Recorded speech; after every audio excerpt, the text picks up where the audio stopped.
my name's Becky Safe. Welcome back to my YouTube channel. In this video, we are going to be mastering 808's.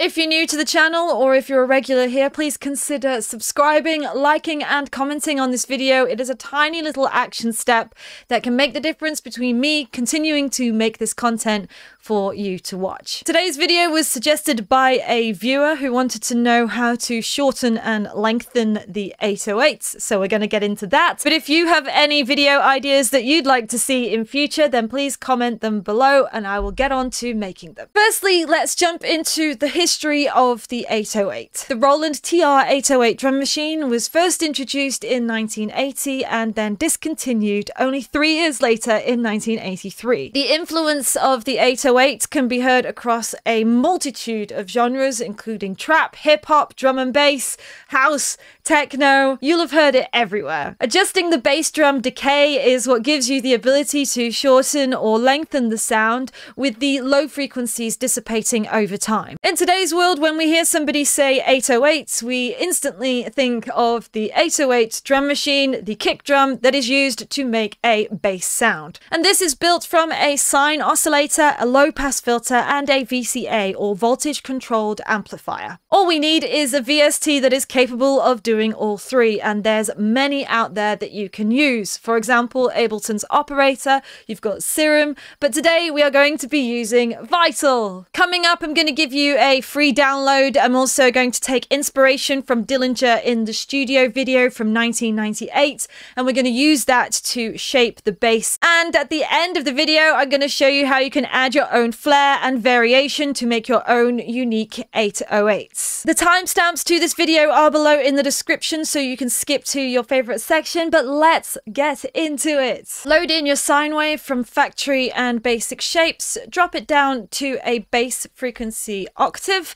You're going to bring the phase randomization down to 0 so that it triggers from the same start point every time.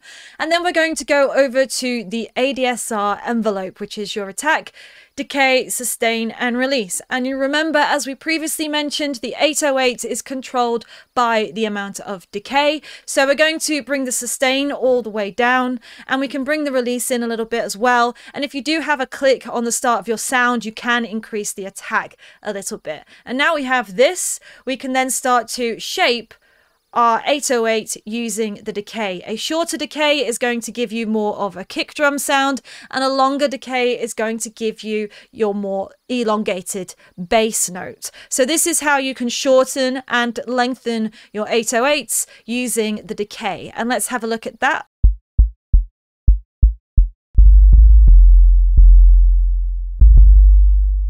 Now, if you wanted to bring out some extra buzz in your 808, you can jump over to the effects tab and activate the distortion and bring up the drive.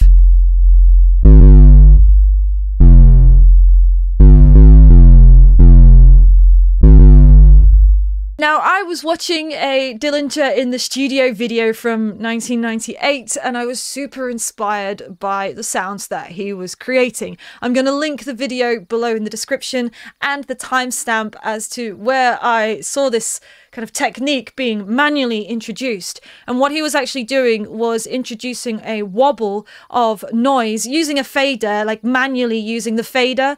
And so we can replicate that in this VST. Check out the video below and the timestamp and you'll see what we're about to recreate in Vital. So we're going to jump over to the LFO and we're going to create a kind of ski slope shape. I don't know why I have to name them after things that I visually see, but that kind of shape. We're going to keep it on trigger mode and we're going to set the frequency to 1/8. And now we're going to use this to shape some noise on top of our 808. So you can activate the sampler and we're going to drag the LFO1 down onto the level of the noise and then adjust it so that you can hear that noise kind of wobbling over the top of your bass.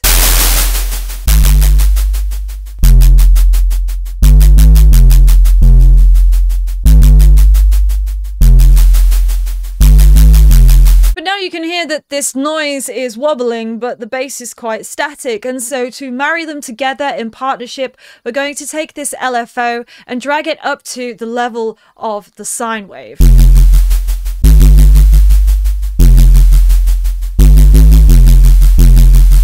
This at the moment is using Vital's stock wavetables and samples, but I'm going to show you later in the video how you can switch these up and make your 808's unique and your own. Also, just want to shout out my newsletter. If you're not on there, you can check it out via my website, and it's no strings attached. You can unsubscribe at any time, but I've had some incredible feedback on the newsletter. And if you're looking to not only develop your skills in music production, but also your mindset and how you approach your creative work so that you can raise your skills and make music a central part to your life, then this is what we talk about in the newsletter. It's full of inspirational quotes, stories, teachings, things that I've learnt. My aim in the newsletter is to help you to learn to navigate the challenges of life, of which there are many, and hopefully by sharing my experience I'll be able to increase the chances of you achieving your dreams. So what have you got to lose, really? If you want to sign up to the letter, the link is below in the description. Loads of people are loving the newsletters. It's yeah, it's insane. It's really cool. So yeah, check it out. My website, link below in the description. All right, back into Vital, and we have our 808, we have the wobble, but we could benefit from a bit more of an attack, a punch. And this is actually very similar to how you would sound design a kick drum. And I do have a video on that, so that'll be up here as well. But you'll notice that these techniques will be repeating again and again for things like bass shots or kick drums. We're going to go to envelope 2. We're going to bring the sustain all the way down, and we're going to create a pluck shape. We're going to bring the attack all the way to 0, take this to the octave transpose, and now this is going to give you a bit of a punch.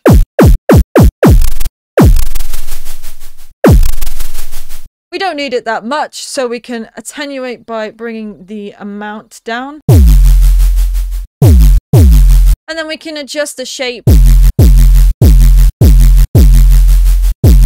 So now you can hear you've got that punch on your 808. If you're getting something out of this video, please consider subscribing to the channel. It helps me to help you. Processing your 808s, we've already added in the distortion into Vital. You could also add in some multi-band compression, or we could do that manually inside Ableton. I do have a rack available to download. This was actually created for another video, but the purpose of it is to basically split your bass into 3 bands so that you can process each part separately, because the lows are processed differently to the mids and the highs and so on and so on. So you don't want to process the entire bass, which fills a lot of the frequency spectrum.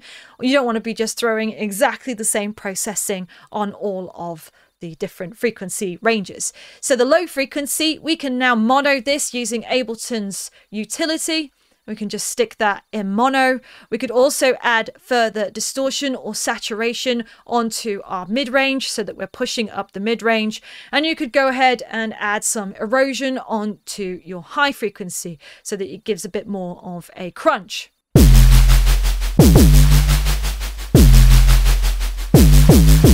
And then you would go ahead and use the compressors in this rack to compress your 3 bands separately from each other. I do have a video on bass processing, which will be linked above so that you can check that out. Finally, back into Vital, and we're going to look at how you can add your own unique flair to your 808. Let's firstly look at the LFO. Now, at the moment, we're using this to control the volume of the noise and of the sine wave, but we could also use it to control the drive on the distortion.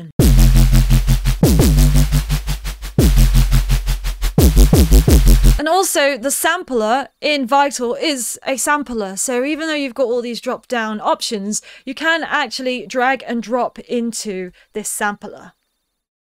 And what we're looking for is noise or effects or one-shots or anything that's just a bit of ambient texture. So I'm just going to drag this random thing over into the sampler, and let's have a listen to what it sounds like now.